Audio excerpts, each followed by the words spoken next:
السلام علیکم ناظرین، ایک طویل عرصے کے بعد آپ سے ملاقات ہو رہی ہے اور اس ملاقات کا سبب امت مسلمہ کا ایک پیچیدہ اور انتہائی نازک مسئلہ ہے جس سے ان دنوں ہمارے فلسطینی بھائی گزر رہے ہیں۔ اس مسئلے کا جو قومی پہلو ہے وہ آج کا قومی اسمبلی کا اجلاس ہے، جو اس سلسلے میں قوم کے جذبات کے اظہار کے لیے منعقد کیا گیا اور اس میں ایک قرارداد منظور کی گئی۔ اس اجلاس کے کئی اہم پہلو ہیں۔ سب سے پہلی بات تو یہ ہے کہ یہ قرارداد اگرچہ متفقہ ہے اور اس میں قوم کے جذبات کا اظہار بھی ہوتا ہے، اور قائد حزب اختلاف کی تجویز کے مطابق آئندہ جمعے کو ایک یوم احتجاج یا یوم القدس منا کر فلسطینی بھائیوں کے ساتھ اظہار یکجہتی کا اظہار بھی کیا گیا ہے۔ یہ تمام جو پہلو ہیں یہ خوش آئند ہیں اور ان کا خیر مقدم کیا جانا چاہیے، لیکن سوال پیدا یہ ہوتا ہے کہ کیا یہ قرارداد پاکستانی عوام کی خواہشات کی مظہر ہے؟ کیا پاکستانی عوام کے اتحاد کا اظہار کرتی ہے؟ تو میرا خیال یہ ہے کہ اس سلسلے میں ہمارے سامنے کئی رکاوٹیں ہیں۔ مثلاً جب اس طرح کے اہم مواقع ہوتے ہیں تو قائد ایوان قومی اسمبلی میں اور پارلیمنٹ میں بحث کا آغاز کرتے ہیں۔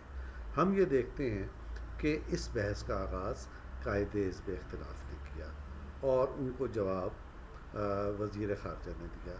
وزیر اعظم اس اہم موقع پر غائب رہے۔ یہ بات خوش آئند ہے کہ اس اجلاس کے موقع پر قائد حزب اختلاف نے ان تمام زیادتیوں کا یا مسلم لیگ کے نقطہ نظر کے مطابق ان جو انتقامی کارروائی ان کے خلاف ہو رہی ہے اس پر احتجاج نہیں کیا۔ اسی طرح وزیر خارجہ نے بھی اپنی حکمراں جماعت کی روایت کے مطابق مسلم لیگ کے قائد اور قائد حزب اختلاف اور حزب اختلاف کے بارے میں کوئی ایسے ریمارکس ادا نہیں کیے جو حکمراں بینچوں کا خاصہ رہا ہے۔ لیکن اس کے باوجود یہ جو قرارداد ہے یہ قومی اتحاد کی مظہر نہیں ہے۔ اس کا سبب کیا ہے؟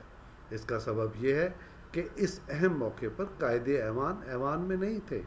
انہوں نے اس آواز میں اپنی آواز کو ملانا ضروری خیال نہیں کیا۔ اس سے یہ پتہ چلتا ہے کہ قومی اتحاد کے مظاہرے میں اس ملک کا حکمران اور قائد ایوان اور حکومت کا سربراہ شریک نہیں ہے۔ یہ اس چیز کی غماز ہے کہ حکمراں جماعت کا سربراہ، حکومت کا سربراہ اور قائد ایوان ایک ناکام لیڈر ثابت ہو گیا ہے اور وہ قومی اتحاد کا مظہر نہیں ہے۔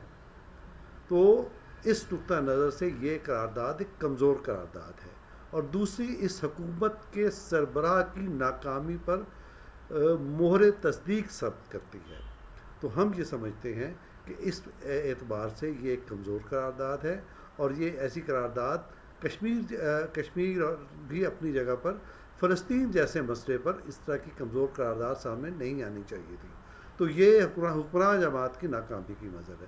دوسری بات جو ہم اس موقع پر حکمراں جماعت کے سنجیدہ قائدین کو متوجہ کرنا چاہتے ہیں اس موضوع پر، کہ وہ اس موضوع پہ سوچیں کہ حکمراں جماعت کے سربراہ اور حکومت کے سربراہ کا طرز عمل اہم قومی مسائل پر بھی عوام کو متحد نہ کر کے اس